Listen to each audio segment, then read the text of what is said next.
وما كنا لنهتدي لولا أن هدانا الله لقد جاءت رسل ربنا بالحق والصلاة والسلام على رسول الثقلين محبوب رب المشرقين والمغربين وجد الحسن والحسين مولانا أبي القاسم محمد اللهم صل وعلى أهل بيته الطيبين الطاهرين المأسومين المظلومين ولعنة الله على أعدائهم أجمعين أما بعد فقد قال الله تبارك وتعالى في كتابه المبين والفرقانه الحميد وهو أصدق القائلين بسم الله الرحمن الرحيم ألم يجدك يتيما فآوى ووجدك ضالا فهدى ووجدك عائلا فأغنى أما اليتيم فلا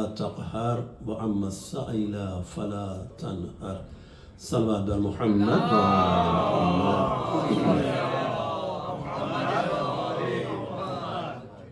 جیسا کہ آپ کے علم میں ہے کہ آج کی مجلس اعزا بسلسلہ شہادت یتیمان جناب مسلم منعقد کی گئی۔ قبل اس کے کنایات کی مناسبت سے گفتگو کا آغاز کیا جائے، مجاہد بھائی کے تمام اعزاء قربا مرحومین کے ارواح کے لیے ایک مرتبہ سورہ حمد اور 3 مرتبہ سورہ توحید پڑھ کر کے بخش دیں، اور اسی کے ساتھ ساتھ تمام شہداء راہ حق اور تمام مرحومین اور مؤمنین اور مومنات کے ارواح کو۔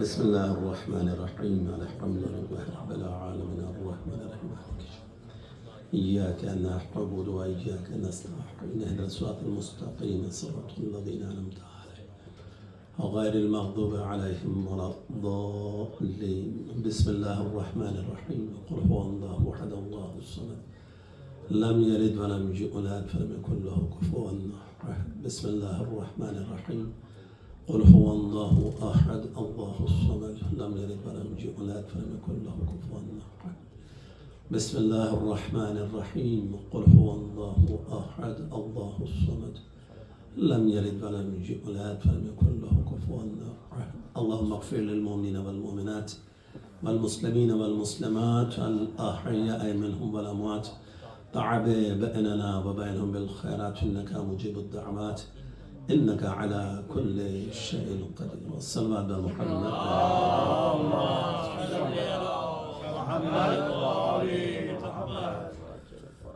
پروردگار عالم کا یہ احسان اور رحم و کرم پورے عالم انسانیت پر کہ جس نے ہمیں اور آپ کو خلق بھی کیا اور خلق کرنے کے بعد نگہبانی بھی کی،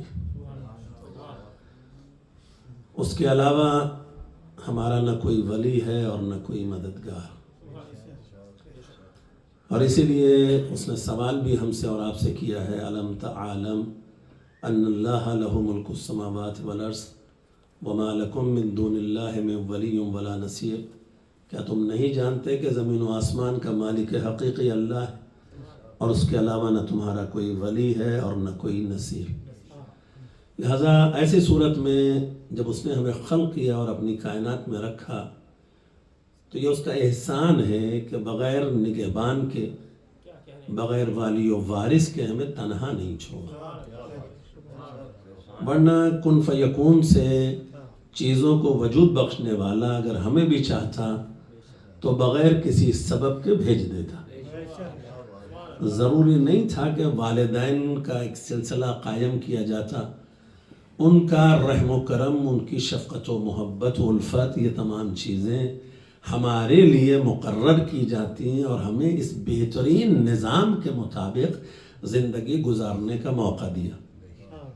یہ پروردگار عالم کا رحم و کرم ہمارے اور آپ کے اوپر ہے، ورنہ حکم دیتا کن فیکون ہو جا، یہ انسان جیسے آدم کو بغیر ماں باپ کے پیدا کر دیا ایسے ہمیں اور آپ کو بھی بھیج دیتا، مگر اپنے اس آدم و حوا کی تخلیق کے بعد ہمیں اور آپ کو انہی کی اولاد قرار دے دیا۔ ان کی محبت، ان کی شفقت، ان کا رحم اور انہی کے زیر سایہ ان کی نگہبانی میں ہمیں پروان چڑھایا۔ ذمہ داری اس کی تھی، سپرد ان کے کر دی، جن کے سپرد کر دی گئی انہوں نے حق ادا کیا ہے۔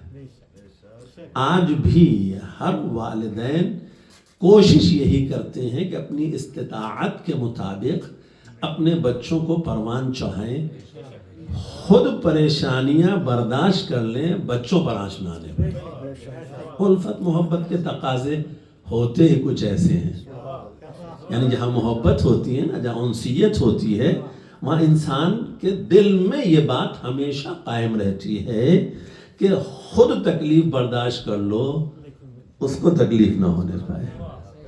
جس سے تم محبت کرتے ہو، جس سے تم الفت رکھتے ہو، جس کا تمہارا ساتھ ہے، کوشش یہ ہوتی ہے انسان کی، میں انسان کی بات کر رہا ہوں، اگر انسانیت نکل جائے تو میں سوشل اینیمل سے گفتگو نہیں کر رہا ہوں، میں انسان کی بات کر رہا ہوں۔ انسان انس، انسانیت جہاں پائی جاتی ہو، یہ گفتگو اس کی ہے، یہ عموماً خیال لگتا ہے۔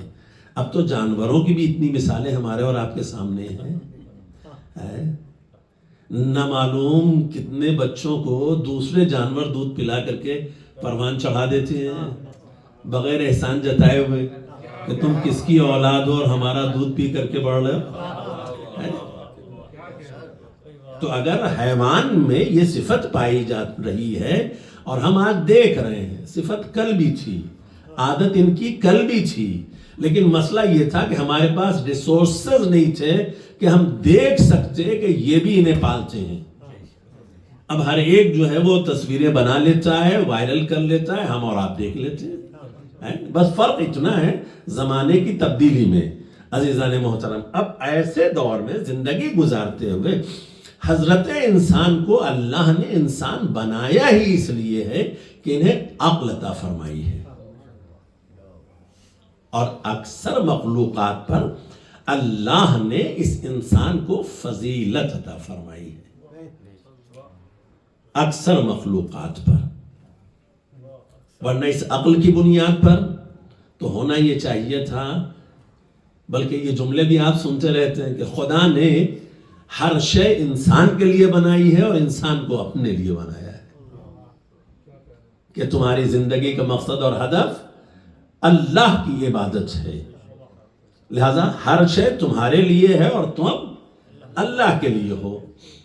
اتنی بڑی فضیلت اگر اللہ نے اس انسان کو عطا فرمائی ہے تو کیا اور بھی کوئی مخلوق اس سے بہتر ہو سکتی ہے؟ نہیں ہو سکتی ظاہراً۔ لیکن مسئلہ یہ ہے کہ اس انسان کو جسے اللہ نے عقل عطا کی ہے، یہ بعض اوقات عقل کھو جانے کے باوجود بھی عاقل سمجھتا ہے۔ صورتحال اس کی یہ ہے کہ عقل ضائع ہو جانے کے باوجود اپنے آپ کو عاقل سمجھتا ہے، لیکن تاریخ بشریت میں ہم نے اور آپ نے یہ بھی دیکھا ہے کہ جسے دنیا یہ کہتی رہی کہ یہ دیوانہ ہے، مگر ہم اسے عاقل کہتے رہے۔ دنیا اسے دیوانہ کہتی رہی، یعنی اس کے پاس عقل نہیں ہے، لیکن ہم سب اسے آج بھی دانا کہتے ہیں، عاقل کہتے ہیں۔ تو یہ میزان کون سی میزان ہے کہ جس پر عقل کو پرکھا جائے؟ کوئی ایسی میزان ہونی چاہیے نا کہ جس پر آزمایا جا سکے، ورنہ انسان کے کہنے کی بنیاد پر نہ کسی کو عاقل کہا جا سکتا ہے، نہ کسی کو دیوانہ کہا جا سکتا ہے۔ انسان کسی کو دیوانہ کہتا ہوتا وہ عاقل ہے، کسی کو عاقل کہتا ہے مگر ہوتا ہے وہ بے عقلہ، جہاں عقل کا تصور بھی نہیں پایا جاتا۔ لہذا کوئی ایک ایسی میزان ہونی چاہیے۔ تو اصول کافی میں جو کتاب العقل والجہل پہلا چیپٹر قائم کیا گیا، اس میں وضاحت کر دی گئی ہے کہ عقل مطیع پروردگار ہے، یعنی عقل کی ڈیفینیشن اور تعریف یہ ہے کہ وہ جہاں بھی ہوگی وہ اللہ کی اطاعت کرنے والی ہوگی۔ اور دوسری صفت کیا بیان کی گئی ہے کہ جہاں عقل ہوگی وہیں دین ہوگا، وہیں حیا ہوگی۔ تو یہ تین چیزیں اگر کہیں جمع ہو جائیں تو یہ سمجھ جائیے گا کہ وہ عاقل ہے۔ یعنی اطاعت پروردگار کرنے والا ہے اور اسی کے ساتھ دیندار ہے اور اسی کے ساتھ ساتھ اس میں حیا اور غیرت پائی جاتی ہے. اگر بے حیائی اور بے غیرتی آ جائے یا اس کے ساتھ اگر آپ یہ دیکھیں کہ یہ انسان اطاعت خالق میں زندگی نہیں گزار رہا ہے تو سوال پھر یہ ہوگا، کیونکہ اللہ ایسے انسان کے پاس عقل کو چھوڑتا ہی نہیں ہے.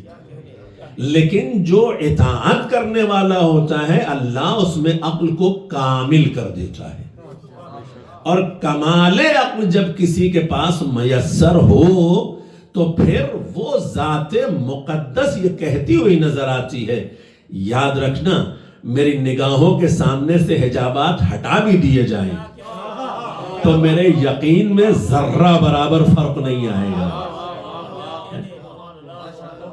اگر حجابات زمانہ نگاہوں سے ہٹا بھی دیے جائیں تو پھر یاد رکھنا میرے یقین میں ذرہ برابر بھی فرق نہیں آئے گا. یہ کہتا ہی وہی ہے جسے نبی کل ایمان کہتے ہیں.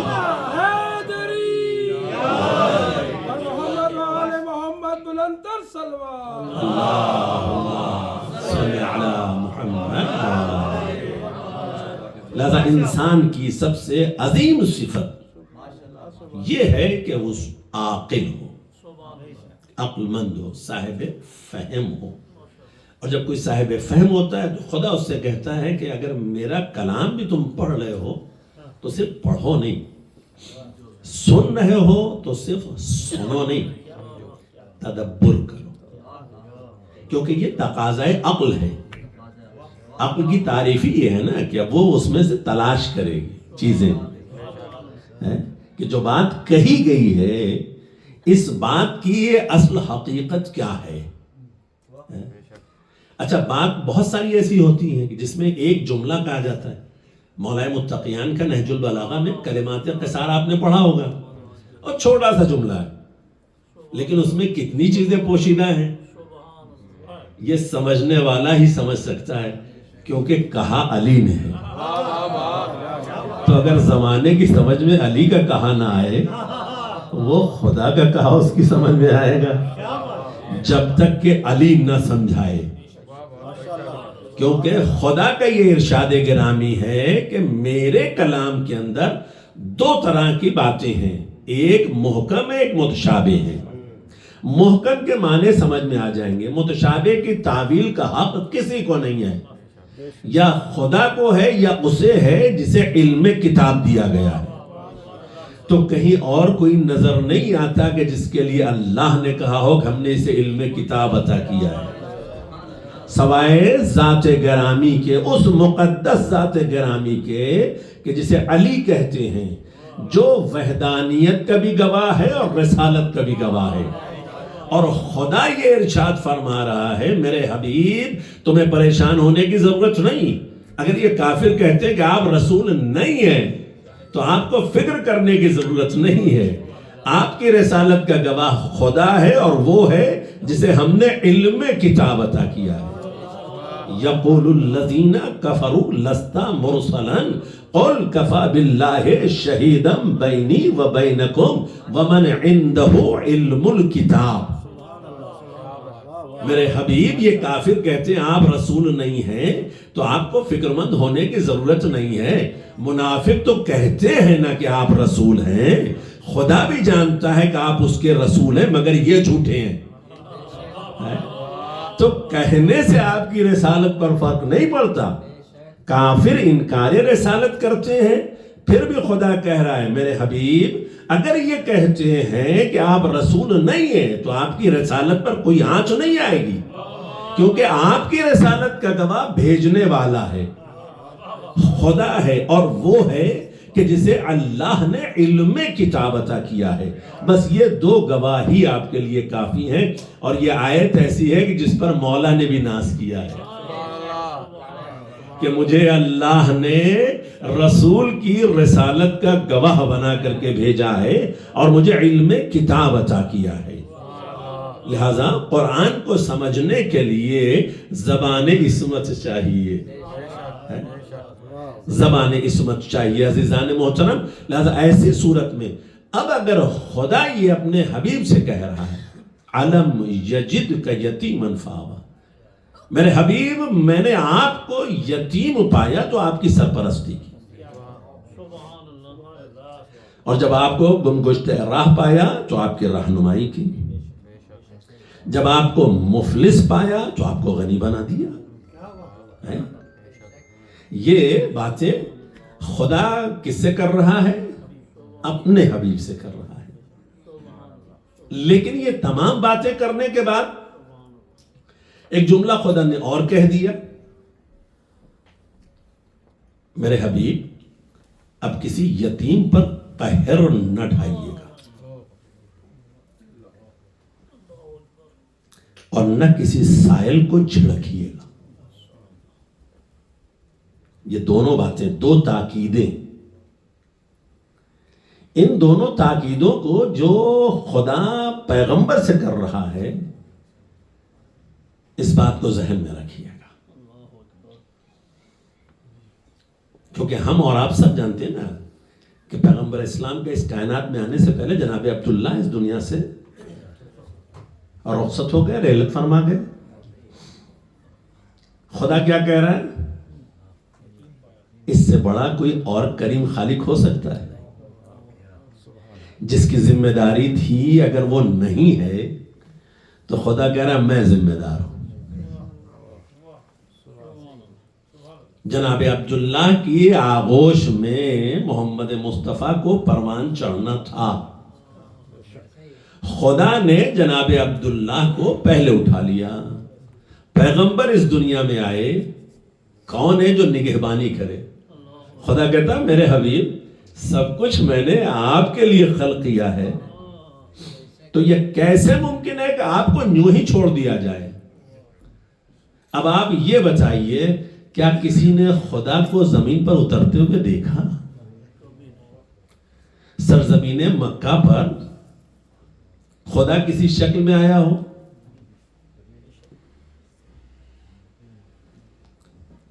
ہمارے اور آپ کے عقیدے کے مطابق شکل وہی اختیار کر سکتا ہے جو مجسم ہو سکتا ہے. وحدانیت کے لیے ہمارا اور آپ کا جو عقیدہ ہے اس کے مطابق وہ ایسا خدا ہے جو جسم و جسمانیات سے مبرہ ہے، نہ وہ جسم رکھتا ہے نہ وہ مکان رکھتا ہے. مکان کی ضرورت ہی سے ہوتی ہے جو جسم رکھتا ہو. کہیں گے مولوی صاحب بڑی باتیں کیے جا رہے ہو، یہ جو مکے میں اللہ کا گھر ہے جس کو سب گھومتے رہتے ہیں، اگر وہ جسم نہیں رکھتا تو پھر اس کا گھر کیوں؟ ابھی تو آپ خود ہی کہہ رہے ہو نا کہ گھر کی ضرورت اسی کو ہوتی ہے کہ جو جسم رکھتا ہو. تو جو جسم ہی نہیں رکھتا پھر اس کے گھر کی ضرورت کیا ہے؟ اچھا گھر صرف مکے ہی میں نہیں ہے، یہاں بھی ہے. بیت المقدس یہ بھی خدا کا مخصوص گھر ہے. یہ اور بات ہے کہ اسے جناب سلیمان نے بنایا تھا اور اسے جناب ابراہیم و اسماعیل نے بلند کیا ہے، بنایا نہیں ہے. اس کی بنیادوں کو بلند کیا ہے. اس کا مطلب یہ ہے کہ بنیادیں بہت پہلے رکھی گئی تھیں. لہذا ایسی صورت میں یہ دو گھر تو زمین کے ہو گئے، ایک بیت معمور پر بھی ہے، وہاں بھی گھر ہے. پروردگارہ اتنے گھر ہیں پھر بھی تو مجسم نہیں، پھر بھی تو جسم نہیں رکھتا. کہا میں جسم نہیں رکھتا، جسم محدود ہو جاتا ہے. جسم ایک وقت میں ایک جگہ ہو سکتا ہے، 2 جگہ ہو سکتا ہے، 10 جگہ ہو سکتا ہے، 100 جگہ ہو سکتا ہے، لیکن میں ہر جگہ ہوں اور میں کسی بھی زمان کا قید اور پابند نہیں ہوں. تو پروردگارہ جب تو نے یہ سب سارے گھر بنائے ہوئے ہیں تو اس گھر کی زینت بھی تو کوئی ہونا چاہیے. کہا دیکھ لو ہم کبھی بھیج کر کے گھر کو زینت بڑھاتے ہیں، کبھی بلا کر کے گھر کو زینت بڑھاتے ہیں. گھر کی زینت گھر والوں سے ہوتی ہے نا. تو کیوں دیکھ نہیں رہے ہو؟ اور اسی لیے ہم نے ایسے بنائے ہیں کہ جنہیں دیکھو تو خدا سمجھ میں آ جائے، ان کے علاوہ تمہیں کوئی بھی مجھ تک نہیں پہنچا سکتا، کیونکہ میں جسم و جسمانیات سے مبرہ ہوں۔ ہم نے جنہیں جسم عطا کیا ہے وہ ایسے ہیں کہ تم انہیں دیکھو گے تو خدا سمجھ میں آئے گا۔ اب علی کی عبادت دیکھیں تو خدا سمجھ میں آتا ہے، مصطفیٰ کی عبادت دیکھیں تو خدا سمجھ میں آتا ہے۔ جتنے ائمہ ہیں سب کی عبادتوں پر نظر ڈالتے چلے جائیے، پھر خدا سمجھ میں آتا ہے کہ وہ کیسا معبود ہے جب ایسے عابد ہیں، وہ کیسا معبود ہے جب ایسے عابد یہ ہیں۔ اور اسی کو سمجھانے کے لیے مباہلے کی محفل شاید سیٹرڈے وغیرہ کو ہوگی، وہاں جب نصارہ نجران آئے تھے تو آ کر کے انہوں نے پیغمبر اسلام سے سوال یہی کیا تھا کہ اگر یہ اللہ کے بیٹے نہیں ہیں تو بتائیے ان کا باپ کون ہے؟ یہ سوال کیا تھا نا۔ جواب کیا ہے قدرت کی طرف سے؟ میرے حبیب آپ ان سے کہہ دیجئے کہ مثل عیسیٰ عند اللہ کمثل آدم، عیسیٰ کی مثال اللہ کے نزدیک بالکل آدم جیسی ہے۔ تم کہتے ہو ان کا باپ نہیں ہے تو یہ اللہ کے بیٹے ہیں، آدم کے ماں باپ تو کوئی نہیں ہے، تو جو انہیں بغیر ماں باپ کے بھیج سکتا ہے وہ انہیں بغیر باپ کے بھیج سکتا ہے۔ دیکھیں خدا تک پہنچانے کے لیے وہی ذوات مقدسہ ہیں کہ جو بتا رہے ہیں کہ تمہارے ذہنوں میں کوئی اشکال خدا کی وحدانیت کے بارے میں پیدا نہ ہونے پائے۔ ہم خدا بتانے آئے ہیں، خدا پجوانے نہیں آئے ہیں کہ تم ہمیں خدا مانو۔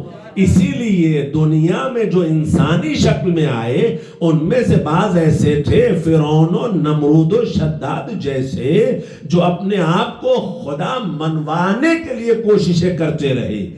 جو نہیں مانتا تھا وہ مارتے تھے اس کو کہ تم مجھے نہیں مانو گے تو ہم تمہیں قتل کر دیں گے۔ لیکن یہ ایسے ہیں جو خدا کو پہچانوانے کے لیے آئے، یہ کہتے تھے اگر تم ہمیں خدا مانو گے تو ہم تمہیں قتل کر دیں گے۔ تو جو پہچانوانے کے لیے جن ذوات مقدسہ کو اللہ نے یہاں بھیجا انسانیت کی معراج کے لیے، انسانیت کی ارتقاء کے لیے اور بقا کے لیے، ان ذوات مقدسہ نے اپنے آپ کو بتایا ضرور ہے کہ ہم کون ہیں۔ اسی لیے بعض اوقات ائمہ معصومین کی خدمت میں آنے کے بعد بعض افراد گفتگو کرتے تھے کہ جناب عیسیٰ کے فضائل یہ ہیں، کمالات یہ ہیں اور یہ اہمیت ہے، تمام باتیں ہیں۔ اس میں مزاحاً معصوم بھی کہہ دیتے تھے کہ تم نے صحیح کہا، تمام فضیلتوں کو ہم مانتے مگر وہ عبادت نہیں کرتے تھے۔ کہ کیسی باتیں کرتے؟ ان سے بہتر کوئی عبادت گزار نہیں تھا۔ کہ اگر کس کی عبادت کرتے تھے؟ جو معبود ہو وہ کسی کی عبادت نہیں کرتا، بندہ معبود کی عبادت کرتا ہے نا۔ تو یہی مان لو کہ خدا کوئی اور ہے۔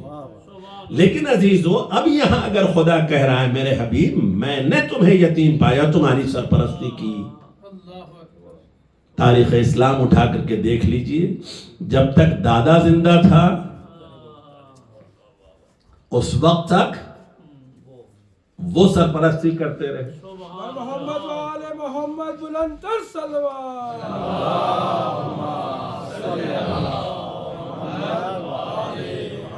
جناب عبد المطلب نگہبانی کرتے رہے۔ جناب عبد المطلب کے جانے کے بعد وصیت کر کے وہ جا رہے ہیں اپنے بیٹوں میں سے، یہ نہیں کہ تم سب میں جو بزرگ ہے وہ آ کر کے حفاظت کریں، تمہارے بھائی کا بیٹا ہے، یہ نہیں کہا، انتخاب خود کر رہے ہیں جناب ابو طالب کا۔ آل عمران میں خدا کا ایک جملہ ہے، دیکھیں اللہ نے سورہ جمعہ تو آپ پڑھتے ہی رہتے ہیں، سنتے رہتے ہیں، یہاں جمعہ ہو چاہیے، اللہ نے کیا احسان جتایا ہے کہ ہم نے امیین میں انہی میں سے ایک رسول کو مبعوث کیا ہے۔ جو آیات کی تلاوت کرتا ہے، تزکیہ نفس کرتا ہے، کتاب و حکمت کی تعلیم دیتا ہے. سنتے رہتے نا آپ. لیکن آل عمران کا جو جملہ ہے وہ کیا ہے؟ لقد من اللہ علی المؤمنین اذ بعث فیہم رسولا من انفسہم. اللہ کا احسان ہے ان مومنین پر کہ جن کے نفسوں میں سے، انہی میں سے ایک رسول کو مبعوث کیا ہے. بھیجا امیین میں تھا، ان کے نفسوں میں سے نہیں ہے. جن کے نفسوں میں سے بھیجا ہے. اللہ کہہ رہا ہے کہ ایسے مومنین پر خدا کا احسان ہے کہ انہی کے نفسوں میں سے ہم نے ایک رسول کو مبعوث کیا ہے. تو اب یہ مت کہنا کہ رسول کی نگہبانی کرنے والا کوئی کافر ہے. اللہ نے ایسے کو چنوایا ہے کہ جو رسول کا نگہبان ہے، اور نگہبان رسول کافر نہیں ہو سکتا. ورنہ خدا کہہ رہا ہے کہ میں نے تمہاری نگہبانی کی ہے. اگر تم ابو طالب کو کافر کہو گے تو نعوذ باللہ وحدانیت پر آنچ آئے گی، اور وحدانیت پر اگر تم انگلی اٹھاؤ گے تو لا الہ الا اللہ کی بنیاد ڈھہ جائے گی. اللہ کہہ رہا ہے میں نے نگہبانی کی ہے. تو خدا اتنا مجبور نہیں ہے کہ کسی کافر سے اپنے پیغمبر کی نگہبانی کرائے. لہذا اگر انتخاب جناب عبد المطلب کر رہے ہیں، جناب عبد المطلب کے ایمان پر آج تک کسی نے گفتگو کیوں نہیں کی؟ کسی نے اعتراض کیوں نہیں کیا کہ وہ تو اس دنیا سے چلے گئے، نعوذ باللہ کلمہ ہی نہیں پڑھا تھا؟ کیونکہ رسول اللہ نے اس وقت کلمے کا اعلان ہی نہیں کیا تھا. وہ تو 40 سال بعد یہ بعثت کا اعلان کیا ہے نا. تو جناب عبد المطلب پر کسی کا کوئی اعتراض نہیں ہے. اس کا مطلب یہ ہے کہ انہوں نے اپنے ایمان کا اظہار پہلے کر دیا ہے.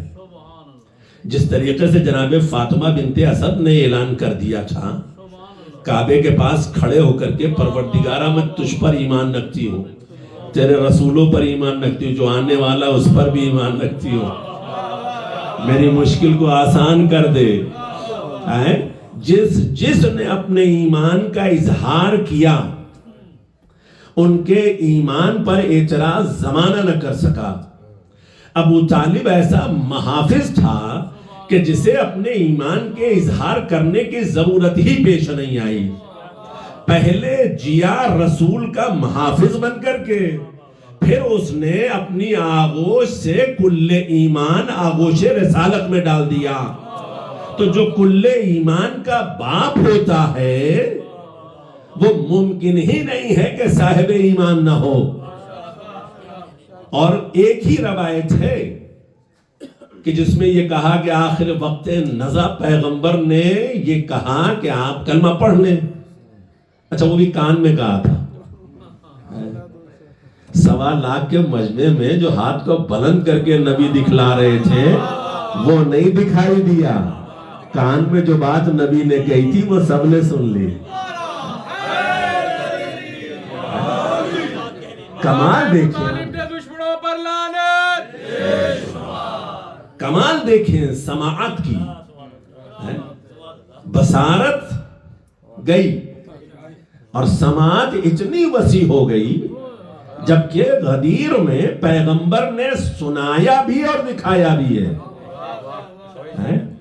وہاں نہ سن سکے نہ دیکھ سکے، اور یہاں پیغمبر کے کان، پیغمبر اسلام جناب ابو طالب کے کان میں باتیں کر رہے ہیں. سن لی. کتنی سماعت وسیع ہو گئی ہے. اسی کو عداوت کہتے ہیں، اسی کو عداوت کہتے ہیں. جناب ابو طالب سے عداوت کا صرف ایک سبب کافی تھا کہ وہ علی کے باپ تھے، ورنہ اور کوئی مسئلہ نہیں تھا. تو پروردگار عالم یہ احساس دلا رہا ہے اپنے حبیب کو، میرے حبیب تم یتیم تھے، میں نے تمہاری نگہبانی کی ہے. تم مفلس تھے، میں نے تمہیں غنی کیا ہے. اب کسی یتیم پر ظلم و ستم نہ ہو. اما الیتیم فلا تقہر واما السائل فلا تنہر. قہر کسی یتیم پر نہیں. بڑی تاکیدیں کی گئی ہیں یتیموں کے بارے میں. ان کا مال ظلم کے ساتھ مت کھانا ورنہ تمہارا شکم جہنم کی آگ سے بھر دیا جائے گا. یتیموں کا خیال رکھنا، یتیموں کے سر پر شفقت کے ہاتھ پھیرنا، ان کے ساتھ محبت سے پیش آنا.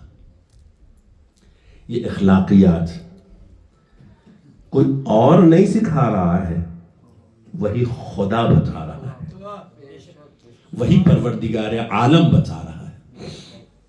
میرے حبیب کسی یتیم پر اب کوئی قہر، کوئی ظلم، کوئی ستم نہ ہونے پائے، اور کسی سائل کو جھڑکنا نہیں. یہ دو باتیں تاکیداً پیغمبر سے عرض کی گئی. اور پیغمبر اسلام یتیموں پہ بڑی شفقت و محبت فرماتے، بلکہ پیغمبر کیا تمام اہل بیت اطہار کے لیے. امیر المومنین کا جو جملہ مشہور ہے نا، کوفے کے یتیموں سے بار بار کہا کرتے تھے، دیکھو اب تم یہ مت تصور کرنا کہ تم یتیم ہو، تم سے کوئی پوچھے تمہارا باپ کون ہے تو کہہ دینا علی ہے.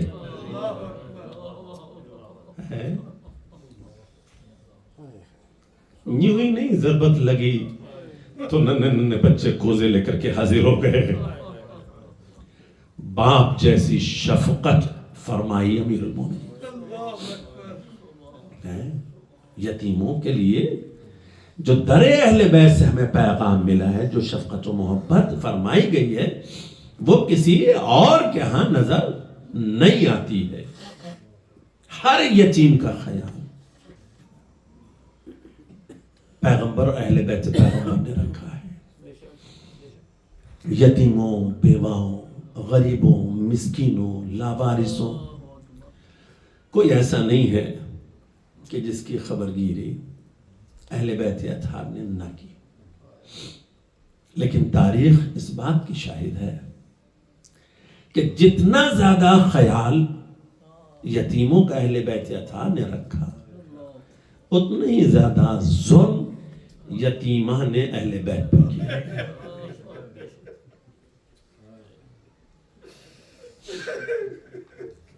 اتنا ہی زیادہ ظلم. سب سے پہلے آغاز اگر ہو رہا ہے تو نبی کی بیٹی سے. زہرا یتیم ہوئی تو اس کا حق بھی چھین لیا گیا. دربار میں زہرا آئی، صدیقہ کو جھٹلا دیا گیا. جناب زہرا کے قدم نہیں اٹھتے تھے پلٹتے ہوئے. جناب زہرا نے سوال یہی کیا تھا نا، اہل مدینہ تمہیں کیا ہو گیا ہے؟ کیا تم مجھے نہیں پہچانتے؟ جس زہرا نے چکیاں پیس پیس کر کے کھلایا ہو انہیں، مکے میں ماں کھلاتی رہی، مدینے میں زہرا کھلاتی رہی. ہاتھوں میں چھالے پڑ جاتے تھے مگر کوئی بھوکا نہ رہنے پائے. وہ زہرا سوال کر رہی ہو جسے سب نے دیکھا تھا کہ نصارے نجران کے مد مقابل میں نساء کی صورت میں پیغمبر لے کر کے جا رہے ہیں، ایسی صدیقہ ہے. وہ آیات الہیہ کی تلاوت کر رہی ہے اور اس کے سامنے اس کے بابا کا قول پیش کیا جا رہا ہے جس کی کوئی سند نہیں ہے. اگر شاید اسی پہ اکتفا ہو گئی ہوتی تو زہرا کو مرثیہ نہ پڑھنا پڑتا، لیکن اتنا ظلم ڈھایا گیا کہ پہلو شکستہ ہوا، محسن شہید ہوا، اور یتیم نبی کو خود اپنا مرثیہ پڑھنا پڑا، یہ کہتے ہوئے سبت علیہ مصائب اللونہا سبت علی الایام سرنا لیالیہ. بابا آپ کے بعد مجھ پر اتنی مصیبتیں پڑھی، اگر دنوں پر پڑتی تو مثل تاریک رات کے ہو جاتے. اتنی مصیبتیں پڑی ہیں. تو پہلی منزل نبی جہاں تاکید کر رہے تھے یتیموں کی خبرگیری کے لیے، پروردگار عالم جہاں ہدایت کر رہا تھا اپنے حبیب کو، وہاں نبی کی بیٹی یتیم ہوئی تو اس پر یہ ظلموں سے ستم ڈھایا گیا. دروازہ جلا، پہلو شکستہ ہوا، جبکہ سب نے دیکھا تھا کہ 10 ماہ تک تقریباً پیغمبر در زہرا پر آ کر کہتے تھے السلام علیک یا اہل بیت النبوہ و معدن الرسالہ، اہل بیت النبوت و معدن رسالت، تم پر نبی کا سلام ہو. ملک الموت جس در پہ آ کے کھڑا ہو جائے بغیر اذن کے داخل نہ ہو، وہ در زہرا تھا. لیکن عزیزو اس سے آگے بڑھتے ہوئے ہر منزل اور ہر مقام پر اذیتیں پہنچائی گئی ہیں. کوفے میں جناب مسلم کے ساتھ میں مقاتل کے یہ جملے ہیں کہ 2 بچے محمد ابراہیم موجود تھے. ابن زیاد کے آنے کے بعد جب حالات تبدیل ہو گئے تو جناب مسلم کے لیے یہ کہا جاتا ہے کہ انہوں نے قاضی شرح کو بلا کر کے اپنے بچے ان کے سپرد کر دیے. جانتے تھے کہ حالات ناسازگار ہو گئے ہیں، ان بچوں کو لے کر کے شہر سے نکلنا یا شہر میں چلنا مناسب نہیں ہوگا. اور وہ سفیر حسین کس طریقے سے عالم غربت میں اپنے بچوں کی حفاظت کرے کہ جو نماز پڑھا کر مسجد سے نکل رہا ہو تو پیچھے سے سب چھوڑ کر کے جا چکے ہوں. عالم غربت میں یکو تنہا مسلم 9 ذی الحج کو شہید کر دیے گئے. قاضی شرح کے لیے جب یہ پیغام پہنچا کہ ابن زیاد نے اعلان کر دیا ہے کہ اگر فرزندان مسلم کسی کے گھر میں پائے گئے تو اسے بھی تہہ دیگ کر دیا جائے گا، اس کا گھر مسمار کر دیا جائے گا، اس کے مال و اسباب لوٹ لیے جائیں گے. اس نے اپنے بیٹے کو بلایا اور ان بچوں کو بلا کر کے پیار کیا. یہ مقاتل کے جملے ہیں، اور اس مقاتل کے جملے کے یہ کہتے ہیں کہ جیسے ہی قاضی شرح رونے لگا، یتیمان مسلم نے پوچھا سب خیریت تو ہے؟ تم ہمیں دیکھ کر رو کیوں رہے ہو؟ کہ تمہارا بابا شہید کر دیا گیا. اور ابن زیاد نے یہ اعلان کر دیا ہے کہ کہیں بھی مسلم کے بچے ملے انہیں قتل کر دیا جائے. اے میرے بچوں، کوئی قافلہ مدینے جانے والا ہے، تم جا کر کے جلد سے جلد ان سے ملاقات کرو اور مدینے کا رخ اختیار کرو. مگر یہ کمسن بچے، دونوں کے لیے روایت کہتی ہے کہ 10 سال تک دونوں نہیں پہنچے تھے. 6 سال 8 سال 7 سال 9 سال یہ عمر بیان کی گئی ہے. ذرا غور تو کرو، یہ مدینہ نہیں ہے، یہ کوفہ ہے. کوفے میں بابا یکو تنہا شہید کیا جا چکا ہے. یہ یتیمان جناب مسلم در بدر کی ٹھوکریں کھاتے رہے، اور ابن زیاد کے لشکریوں نے یتیمان مسلم کو گرفتار کر لیا، قید میں لا کر کے ڈال دیے گئے. قید کی زندگی بسر ہوتی رہی. بڑی عجیب کیفیت بیان کی گئی ہے، یہاں تک کہ بچوں کو یقین ہو گیا کہ لگتا ہے کہ ہمارا دم اسی قید خانے میں نکل جائے گا. لہذا داروغہ زندان سے کوشش کرتے ہیں کہ گفتگو کریں، ہو سکتا ہے اسے ہم پر رحم آ جائے. داروغہ زندان جب کھانا لے کر کے آیا تو اس سے گفتگو کرنی شروع کی. کیا تم مدینے والوں سے واقف ہو؟ کیا تم رسول سے محبت رکھتا ہے؟ کیا تم انہیں جانتا ہے؟ ایسی ننھے بچے. اور یہ تو آپ بھی جانتے ہیں بچوں کی باتیں کتنی پیاری ہوتی ہے. یتیمان مسلم نے جب اسے نرم دل پایا، کہا بچوں حقیقت میں جو تم سوال کر رہے ہو یہ بتاؤ تمہارا مقصد اور ہدف کیا ہے؟ کہا داروغہ زندان، اگر تو نبی کا کلمہ پڑھتا ہے، بنی ہاشم کو جانتا ہے، تو کیا ہمیں نہیں پہچانتا؟ ہم بھی تو مسلم کے فرزند ہیں، ہمارا بابا شہید کر دیا گیا ہے، ہم پر رحم کیوں نہیں کرتا؟ کہا شہزادو ہمیں معاف کرنا، ہمیں خبر نہیں تھی کہ تم کون ہو۔ لہذا داروغہ زندان نے شب کی تاریکی میں ان بچوں کو کوفے سے نکالنے کی کوشش کی، لیکن عزیزو یہ کم سن بچے کوفے سے باہر نہ نکل سکے۔ ٹہلتے ٹہلتے صبح ہو گئی، پھر بھی اپنے آپ کو کوفے کے قریب ہی پایا۔ درخت کے اوپر جا کر کے پوشیدہ ہو گئے۔ ایک کنیز جو پانی بھرنے کے لیے آئی، پانی میں دو شہزادوں کی شکلیں نظر آئی۔ اب جو اوپر چہرہ اٹھایا، دو معصوم بچے سہمے ہوئے نظر آئے۔ کنیز نے انہیں نیچے بلایا، لے کے اپنے مالکن کے پاس آئی، اور جب مالکن کے پاس پہنچی تو ان بچوں کی مظلومی کا تذکرہ کیا، اور جیسے ہی مالکن کو خبر ملی کہ یہ بچے یتیمان مسلم ہیں، اپنے بیت الشرف میں لے گئی، بچوں کا خیال کیا، انہیں غذا دی، انہیں آرام کرنے کے لیے ایک حجرے میں جگہ دے دی۔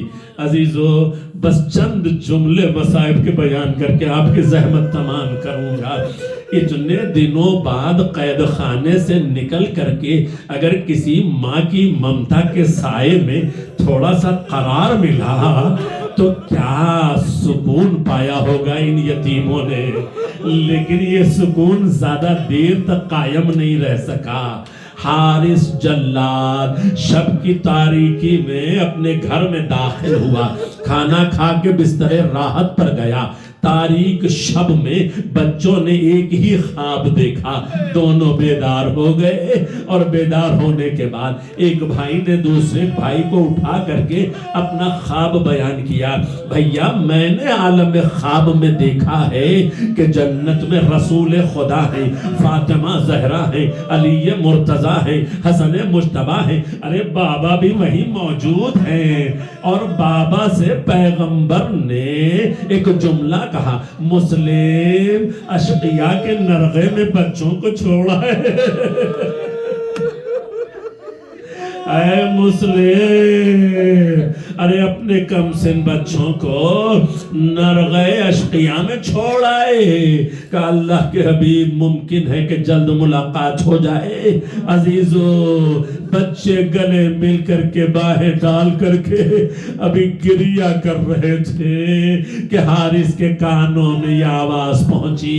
اب جو حجرے میں داخل ہوا اور تلاش کرنا شروع کیا، بعض ذاکرین کہتے ہیں کہ شقی نے کم سن بچوں کے زلفوں میں ہاتھ ڈالا، کھینچتا ہوا باہر لے آیا اور سوال کرتا ہے، یہ بتاؤ کہ تم کون ہو؟ کہا اے شقی تم کو ہم پر رحم نہیں آتا؟ ارے ہم یتیمان مسلم ہیں۔ کہا ہم تمہیں تلاش کرتے پھر رہے، تم ہمارے گھر میں موجود ہو؟ کہا ہم خود سے نہیں آئے، تیری زوجہ نے ہمیں مہمان کیا تھا، ہم پر رحم کیا تھا، اس لیے ہم آ گئے ہیں۔ عزیزو اس نے مشقیں کس کر کے دونوں بھائیوں کو صحن میں ڈال دیا۔ اب بچے ہیں اور یہ کم سن بچے فریاد کریں تو کس سے کریں، اور مدد مانگے تو کس سے مانگے۔ شب کی تاریکی گزر گئی، صبح نمودار ہوئی، شقی لے کر کے چلا، نہر کے کنارے جا رہا ہے، اور بعض مقاتل کے جملے یہ ہیں کہ فرات کے قریب لے کر کے آیا، تہہ تیغ کرنا چاہتا ہے، سر و تن میں جدائی کرنا چاہتا ہے۔ زوجہ نے بہت سمجھایا، ان یتیموں پر رحم کر، کیوں تو انہیں قتل کرنا چاہتا ہے؟ کہا حاکم نے انعام کا اعلان کیا ہے۔ بچے کہتے ہیں اگر تجھے پیسہ چاہیے ہمیں بازار میں لے چل کے فروخت کر لے، تجھے اجرت مل جائے گی۔ اگر یہ بھی گوارا نہیں ہے ہمیں مدینے لے کر کے چل، ہم اتنی دولت تجھے دلا دیں گے کہ تیری زندگی گزر جائے گی۔ اگر یہ بھی گوارا نہیں ہے تو کم از کم اتنا ہم پر رحم کر کہ ہمیں ابن زیاد کے پاس لے کر کے چل، اس کی مرضی جو فیصلہ کرے۔ مگر شقی نے کہا کہا نہیں ہم تمہیں کسی صورت میں قبول نہیں کریں گے، صرف تمہارے سر و تن میں جدائی ہوگی۔ لے کر کے فرات کے کنارے آیا، بیٹے کو تلوار دی، انہیں تحقیق کر دے، بیٹے نے انکار کیا۔ غلام کو تلوار دی، غلام نے انکار کیا۔ زوجہ نے روکنے کی کوشش کی، اسے زخمی کیا۔ اب جب بچوں کو یقین ہو گیا کہ ہم اس دنیا سے رخصت ہونے والے ہیں، کہ اتنی مہلت دے دے کہ ہم 2 رکعت نماز ادا کر لیں۔ عزیزو ابھی بچے سن بلوغ کو نہیں پہنچے مگر عبادت خالق سے آشنا ہے، معبود کی بارگاہ میں سربت سجود ہو گئے، نمازیں تمام ہوئی، ننھے ہاتھوں کو بارگاہ الہی میں بلند کر دیا۔ یا ارحم الراحمین، یا احکم الحاکمین، پروردگارا ہمارے اور اس ظالم کے درمیان میں تو عدل کے ساتھ فیصلہ کرنا، تو بہترین فیصلہ کرنے والا ہے۔ عزیزو بچوں کی دعائیں ختم ہوئیں اور ادھر حارث چاہتا ہے کہ بھائیوں میں سے ایک بھائی کو تحقیق کر دے۔ اب دونوں بھائی آگے بڑھ کر کے یہی کہتے ہیں میں بھائی کو قتل ہوتے ہوئے نہیں دیکھ سکتا، میں اپنے بھائی کو ذبح ہوتے ہوئے نہیں دیکھ سکتا۔ ارے شقی نے بھائیوں میں جدائی کی، محمد کے گلے پر تلوار چلی، سر و تن میں جدائی ہوئی، خون کا فوارہ اچھلا۔ ابراہیم بھائی کے خون میں غلطہ ہو گیا، اس نے سر کو تھیلے میں رکھا، جسم کو نہر کے سپرد کر دیا، لاشا ٹھہرا رہا، بھائی کا بھی انتظار کر رہا ہے۔ ارے ادھر ابراہیم کے سر و تن میں جدائی ہوئی، بھائی کا لاشا اٹھا کے نہر میں ڈالا، دونوں بھائی ایک دوسرے سے ملے، لاشا پوشیدہ ہوا۔ عزیزو عالم غربت میں یتیمان مسلم شہید کر دیے گئے، کون ہے جو ان پر گریہ کرے، کون ہے جو ان پر ماتم کرے، کون ہے جو ان پر روئے؟ یہ شقی دونوں سروں کو لے کر کے ابن زیاد کے پاس آیا۔ ابن زیاد نے کہا یہ کیا لے کر کے آیا ہے؟ کہا تمہارے دشمنوں کے سر لے کر کے آیا ہوں۔ کہا میرے دشمن کون سے ہیں؟ کہا مسلم کے فرزند۔ کہا ان سروں کو دھلا جائے۔ اب ننھے سروں کو جب دھل کر کے لایا گیا، ارے یہ یوسف کے چہرے سے مشابہ رکھنے والے فخر یوسف، ارے حسین چہروں کو دیکھ کر کے ابن زیاد جیسا شقی بھی کہتا ہے اے ظالم تجھے ان بچوں کی معصومیت پر رحم نہیں آیا؟ ارے میں کہوں گا اے بچوں تم نے بارگاہ الہی میں دعا کی تھی، پروردگارا میرے ظلم کا بدلہ تو لینا۔ حارث تہے تیغ کر دیا گیا، مگر کوئی اس ماں کے دل سے پوچھے جو کربلا میں 2 لٹا کر آئی تھی۔ جیسے ہی کوفے کے دروازے پر پہنچی، پہلا سوال یہی تھا اے مسلم جو میرے ساتھ تھے ان کے سر نو کے نیزہ پر وہ ہے جو تمہارے ساتھ ہے۔ مسلم مجھے میرے بچوں کی خبر دو۔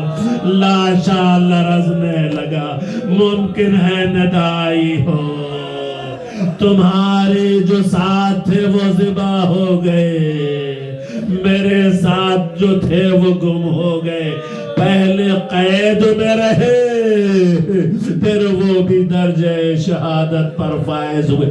مگر عزیزو مقتل میں ایک یتیمہ ہمیں اور نظر آئی، اور اس کے ساتھ جو ظلم کیا گیا اسی طرح سے جیسے دادی پر ظلم ہوا تھا۔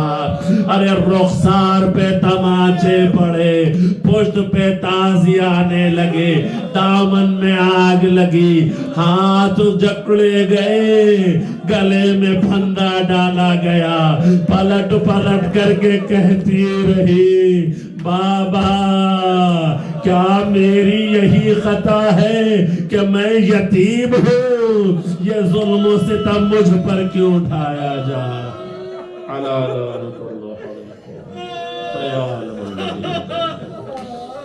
ماتم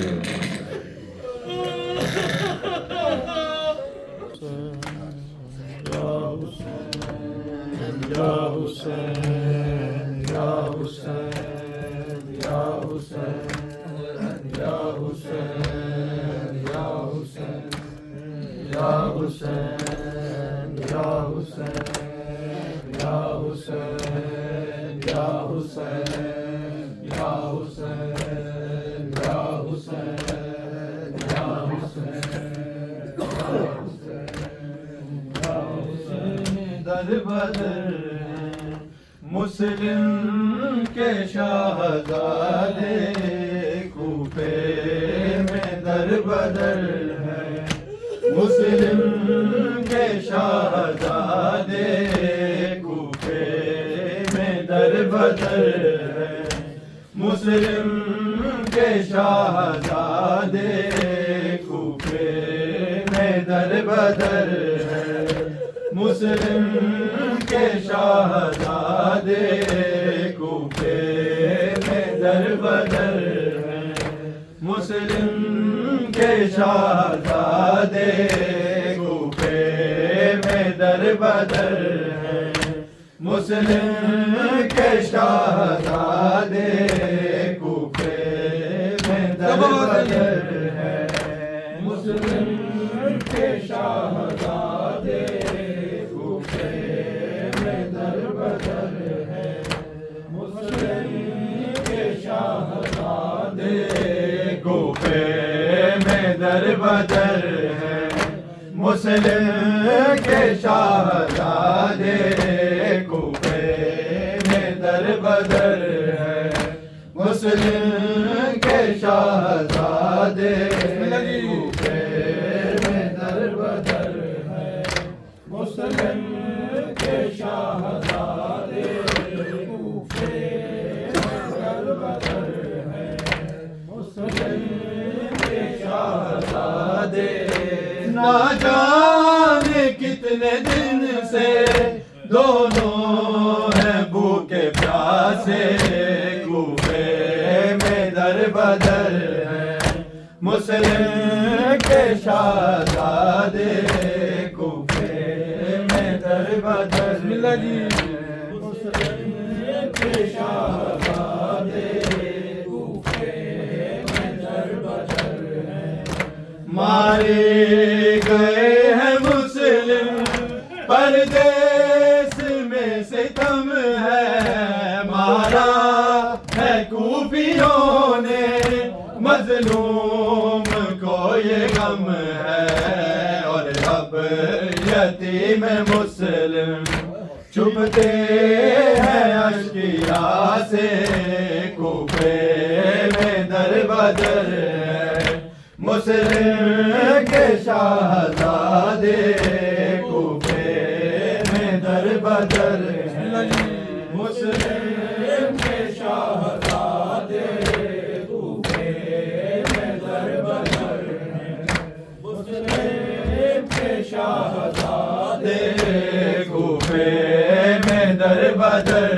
ہے مسلم کے شہزادے کوفے میں در بدر ہے مسلم کے شہزادے کوفے میں در بدر ہے مسلم کے شہزادے مسلم کا پہلے لاشا بازار میں پھرایا لیکن ستمگروں کو پھر بھی نہ چین آیا اب جاتے ہیں ظالم بچوں کے دیکھ لاشے کوفے میں در بدر ہے مسلم کے شہزادے کوفے میں در بدر ہے مسلم کے شہزادے